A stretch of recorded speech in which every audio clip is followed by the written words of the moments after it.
What if I told you that the legendary Battle of Tours, where Charles Martel supposedly saved Europe from conquest, might not have happened the way we think?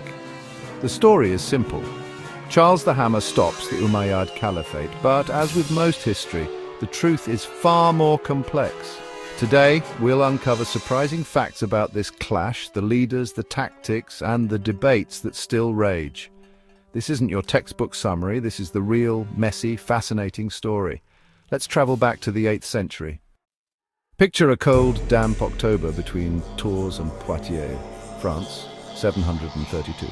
The Frankish army, weary but determined, faces an invading force that's already sacked Bordeaux. The Franks choose a wooded, elevated plain, forcing the enemy to attack uphill, losing their momentum. This wasn't a random clash. It was a calculated defensive stand. The landscape, forests, hills and cold, would shape everything that followed. Charles Martel, the Hammer, wasn't born a legend. He was an illegitimate son who fought his way to power, uniting Francia through sheer will. His nickname came later, crafted by chroniclers to build his myth. As mayor of the palace, he knew his infantry couldn't match cavalry in open battle, so he relied on discipline and a rock-solid defensive line. Facing him was Abdul Rahman al-Ghafiqi, governor of Al-Andalus. An experienced, respected leader, his army, mostly Berber and Arab cavalry, had swept through Spain and into France. These were professional soldiers of the Umayyad Caliphate, not mere raiders. Al-Ghafiqi, confident from past victories, saw the Franks as just another obstacle.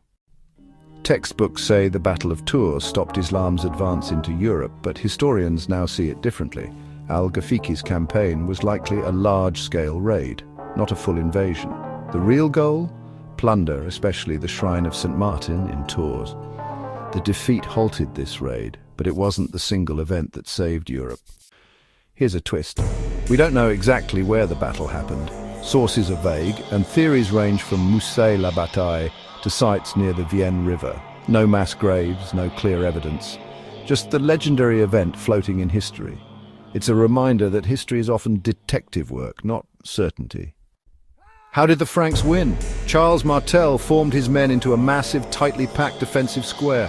Thousands stood shoulder to shoulder, shields locked, spears out, a wall of resolve. For days, Umayyad cavalry charged but couldn't break the Frankish line. Arab chroniclers described them as a wall of ice. Charles didn't outfight the enemy, he outthought and outweighted them. It was a masterclass in patience and defense. The battle ended in chaos when Umayyad troops rushed to protect their plunder and Al-Ghafiqi was killed. Leaderless, the Umayyads retreated, leaving the Franks victorious. The win didn't just repel an invasion, it cemented Charles Martel's power. This victory paved the way for his grandson Charlemagne and the rise of the Carolingian Empire. The Battle of Tours helped shape the map of Europe for centuries. The Battle of Tours was more than a clash, it was a turning point of tactics, leadership and myth-making. Its exact location is lost, but its impact endures. History is rarely simple, it's a puzzle of stories and evidence. If you enjoyed this dive into history's complexities, subscribe for more. Thanks for watching and for being curious about the real stories behind the legends. See you in the next video.